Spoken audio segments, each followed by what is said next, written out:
Hello दोस्तों, नमस्कार। Exist academy के यूट्यूब चैनल पर आप सभी का हार्दिक स्वागत एवं हार्दिक अभिनंदन है। आइए आज संविधान की इस श्रृंखला में हम ड्राफ्टिंग कमेटी प्रारूप समिति को पढ़ते हैं। आइए इस पर हम विस्तृत चर्चा करते हैं। तो चलिए तैयार हो जाइए आप लोग, आज पढ़ते हैं प्रारूप समिति। आइए सबसे पहले समझिएगा, यह प्रारूप समिति, यह जो प्रारूप समिति है इसका गठन कब हुआ था?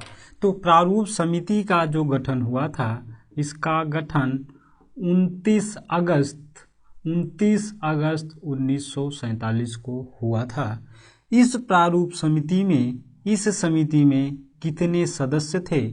तो इस समिति में सदस्य की संख्या कितनी थी? 7 थी। यह जो प्रारूप समिति है इसके अध्यक्ष कौन थे? तो इसके अध्यक्ष थे भीमराव अंबेडकर। प्रारूप समिति के अध्यक्ष कौन थे? भीमराव अंबेडकर थे। प्रारूप समिति के अध्यक्ष भीमराव अंबेडकर थे। प्रारूप समिति यह सबसे महत्वपूर्ण समिति थी। यह सबसे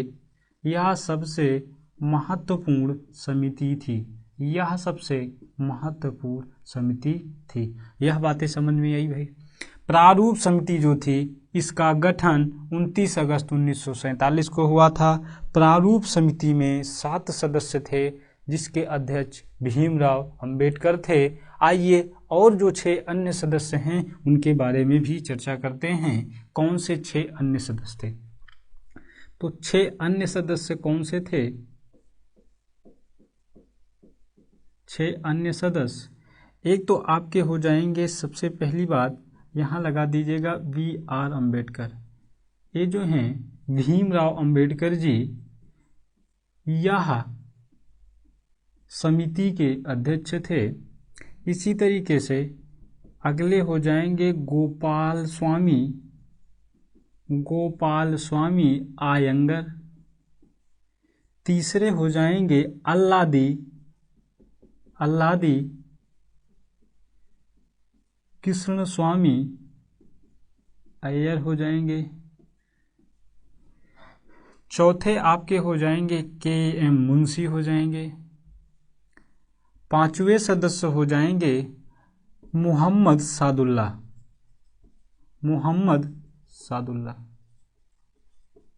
और अगले सदस्य आपके हो जाएंगे माधव राय।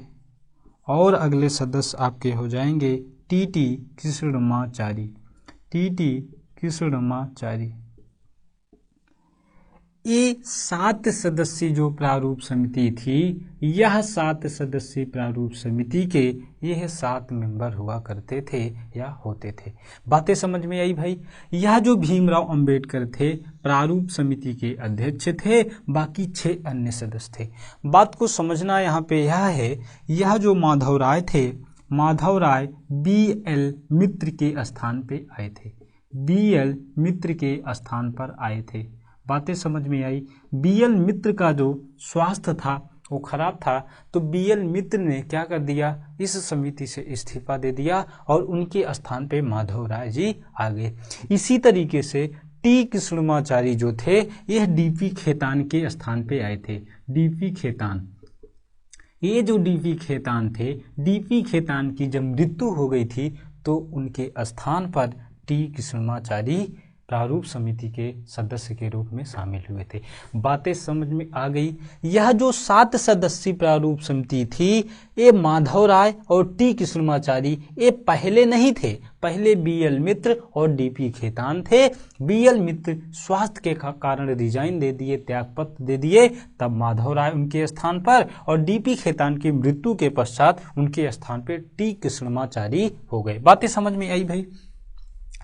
इसका गठन 29 अगस्त 1947, 7 सदस्य हैं। समझते हैं इस प्रारूप समिति का काम क्या था। देखिए, जो नया संविधान बनाना था, जो नए संविधान का प्रारूप है, ड्राफ्ट है, ड्राफ्ट है, इसी को तैयार करने के लिए प्रारूप समिति को क्या किया गया था, सौंपा गया था। मतलब जो नया संविधान बनाना है उसी का ड्राफ्ट तैयार करने के लिए प्रारूप समिति बनाई गई थी। प्रारूप समिति को ड्राफ्टिंग कमेटी भी कहा जाता है। बातें समझ में आई? ये बातें समझ में आई या नहीं? ये जो प्रारूप समिति थी किस लिए बनाई गई थी? तो जो नया संविधान है उसी के ड्राफ्ट को, उसी के प्रारूप को बनाने के लिए क्या बनाया गया था, प्रारूप समिति बनाई गई थी। यहां तक मेरे भाई किसी को कोई प्रॉब्लम है? यही से क्वेश्चन आप लोगों के एग्जाम में पूछे जाते हैं। बातें समझ में आ रही है? चलिए अब थोड़ा इसके आगे की ओर चर्चा करते हैं।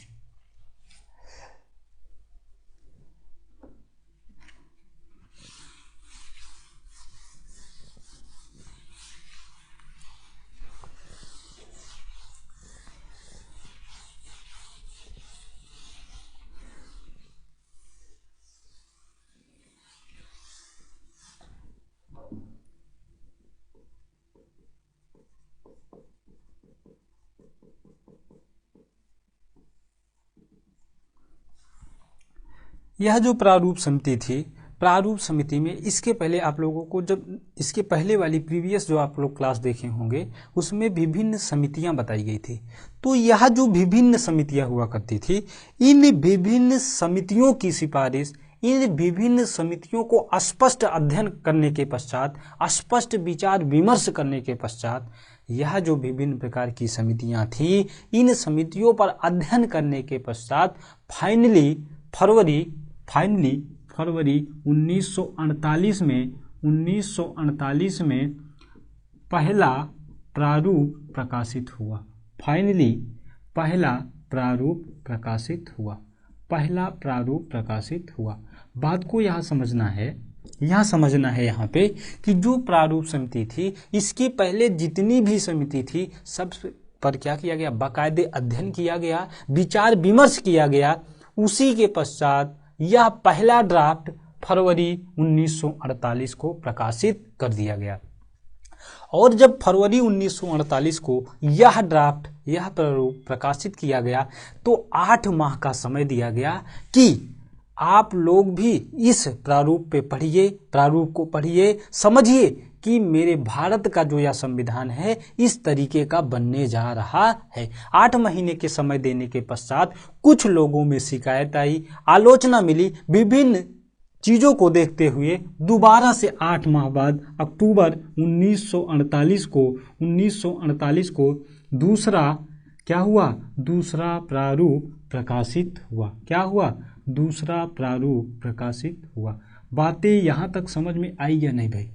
जो प्रारूप समिति थी फरवरी 1948 में पहला प्रारूप प्रकाशित किया। इसके 8 माह के पश्चात, विभिन्न लोगों को पढ़ने का समय देने के पश्चात, विभिन्न शिकायत को सुनने के पश्चात, आलोचना को देखते हुए यह जो प्रस्ताव है दोबारा अक्टूबर 1948 को दूसरा प्रारूप प्रकाशित कर दिया गया। बातें समझ में आई भाई?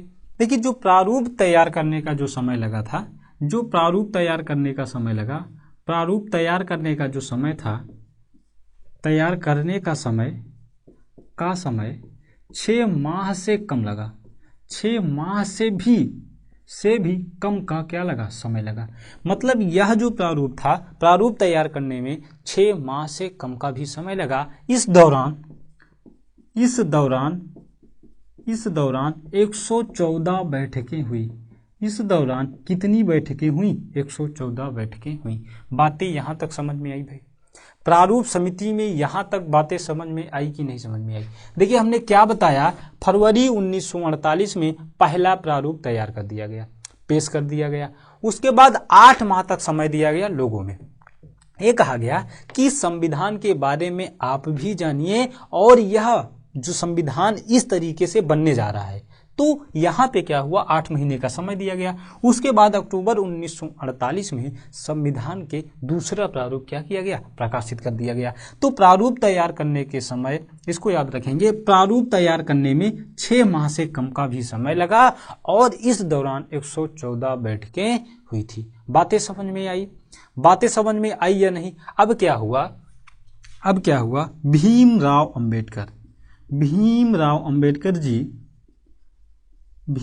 अंबेडकर जी 4 नवंबर 1948 को फाइनली 4 नवंबर 1948 को भीमराव अंबेडकर जी ने फाइनली क्या कर दिया, प्रस्ताव को पेश कर दिया। फाइनली प्रस्ताव को क्या कर दिया गया, पेश किया। फाइनली प्रस्ताव को पेश किया, प्रारूप को पेश कर दिया। ठीक, अब क्या हुआ, अब यह जो 4 नवंबर 1948 का प्रस्ताव पेश हो गया, उस दौरान इस पर चर्चा 5 दिन तक हुई। 5 दिन तक इस पे क्या हुई, आम चर्चा हुई। कहाँ पे, इस पर 5 दिन आम चर्चा, इस पर 5 दिन आम चर्चा सभा में हुई। बात को समझना है। तो 4 नवंबर से लेकर के यह 5 दिन मतलब 9 नवंबर 1948 तक क्या हुई, पहला, इसे फर्स्ट रीडिंग बोला जाता है, पहला वाचन बोला जाता है। बातें समझ में आई? तो क्वेश्चन कर सकता है पहला वाचन कब हुआ था, तो 4 नवंबर 1948 से लेकर के 9 नवंबर 1948 तक पहला वाचन हुआ था। अब बात को समझिएगा, जब भीमराव अंबेडकर ने 4 नवंबर 1948 को फाइनली प्रारूप को क्या कर दिया, प्रस्ताव को पेश कर दिया, तो इसी दौरान संविधान को पहली बार क्या किया गया, संविधान को पहली बार पढ़ा गया। बातें समझ में आई? यहां तक बातें समझ में आई या नहीं? तो यह जो पहला वाचन था यह 4 नवंबर 1948 से लेकर के 9 नवंबर 1948 तक चला था। बातें समझ में आई? यहां तक बातें समझ में आई या नहीं भाई? यहां तक बातें समझ में आई है। चलिए अब इसके आगे चलते हैं दूसरे वाचन की ओर, या दूसरा जो प्रारूप पर चर्चा हुई थी उसकी ओर चलते हैं। चलिए, संविधान पर दूसरी बार संविधान पर 15 नवंबर 1948 से 17 अक्टूबर 1949 तक इस पर क्या हुआ, विचार हुआ। मतलब यह जो दूसरा वाचन था यह 15 नवंबर 1948 से लेकर के 17 अक्टूबर 1949 तक था। कहने का मतलब यह है कि संविधान पर दूसरी बार जो विचार विमर्श होना शुरू हुआ यह 15 नवंबर 1948 से लेकर के 17 अक्टूबर 1949 तक हुआ। यह जो 1 साल का जो वाचन था ना, इस पर 1 साल के वाचन में विस्तृत 395 अनुच्छेद के एक भाग पे विस्तृत चर्चा हुई, विस्तृत विचार विमर्श हुआ। तत्पश्चात इस पर 7653 संशोधन प्रस्ताव आए थे। 7653 संशोधन प्रस्ताव आए, लेकिन 2453 प्रस्ताव पर ही चर्चा सभा में चर्चा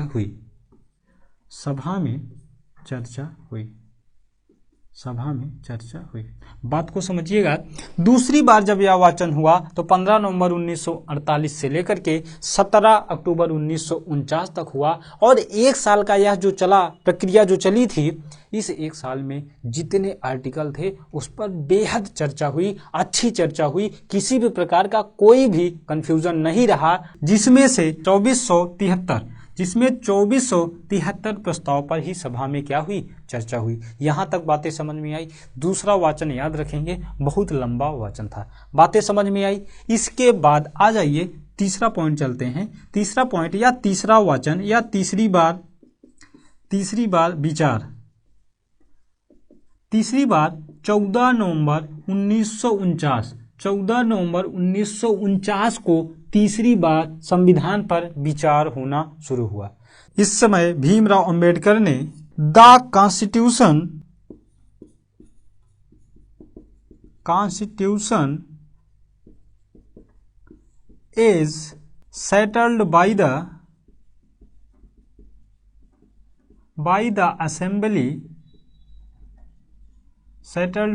assembly be passed। हुआ क्या था, जब तीसरी बार जब तीसरी बार 14 नवंबर 1949 को संविधान पर विचार विमर्श होना शुरू हुआ तो उसी समय इस समय भीमराव अंबेडकर ने the constitution as settled by the assembly be passed एक प्रस्ताव क्या किया, एक प्रस्ताव को पेश किया। बातें समझ में आई। यह प्रस्ताव पेश कर दिया और इस प्रस्ताव को 26 नवंबर 1949 को क्या कर दिया गया, पारित कर दिया गया। बातें समझ में आई भाई, पारित कर दिया गया। यह जो भीमराव अंबेडकर ने यह प्रस्ताव पेश किया, यह 26 नवंबर 1949 को पारित कर दिया गया। देखिए यह जो 26 नवंबर 1949 था, 26 नवंबर 1949 को सभी 284 सदस्य जिसमें अध्यक्ष भी थे, क्या किया, फाइनल रूप से क्या कर दिया, हस्ताक्षर कर दिया। बातें समझ में आई। तो यह जो 26 नवंबर 1949 था, इसलिए कहा जाता है कि यह संविधान 26 नवंबर 1949 को अंगीकृत, आत्मार्पित एवं अधिनियमित किया गया या अपनाया गया। बातें समझ में आई। 26 नवंबर 1949 को वैसे तो सदस्य थे 299, लेकिन उपस्थित कितने थे, 284। तो 284 सदस्यों ने अंतिम रूप से क्या कर दिया, इस पर हस्ताक्षर कर दिया। बातें समझ में आई भाई। 284 सदस्यों ने हस्ताक्षर कर दिया और यह 26 नवंबर 1949 को क्या हो गया, कंप्लीट हो गया। देखिए यह जो 26 नवंबर 1949 था, इस दिन कुछ छोटे प्रावधान, कुछ छोटे आर्टिकल्स, जैसे आप कह सकते हैं तदर्थ संसद नागरिकता चुनाव और इसी तरीके के छोटे प्रावधान थे, उनको 26 नवंबर 1949 को ही लागू कर दिया गया। तो 26 नवंबर 1949 को कौन से आर्टिकल लागू कर दिए गए, समझिएगा। देखिए अनुच्छेद 5, ये अनुच्छेद आपका है, कौन कौन से अनुच्छेद 26 नवंबर 1905 को ही लागू कर दिए थे, 5, 6, 7, 8 और 9। बातें समझ में आई। इसी तरीके के 60, 324, इसी तरीके से 366 और 67, 367, इसी तरीके से 379, 380 और 388, और इसी तरीके से 391, 392 और 393। ये आपके इतने आर्टिकल 26 नवंबर 1949 को इतने आर्टिकल या इतने प्रावधान लागू कर दिए गए। बाकी जो शेष प्रावधान थे, यह शेष प्रावधान 26 जनवरी 1950 को क्या किया गया, लागू किया गया। बातें समझ में आई भाई। उस समय आपका 395 अनुच्छेद थे, 8 अनुसूची थी और आपकी क्या 8 अनुसूची 22 भाग था। बातें समझ में आई। यह था कंप्लीट क्या, प्रारूप समिति। समझ में आई सबको। यदि यह सेशन आप लोगों को अच्छा लगा हो तो एग्जिस्ट एकेडमी के यूट्यूब चैनल को लाइक करें, शेयर करें और सब्सक्राइब करें। Okay, thank you.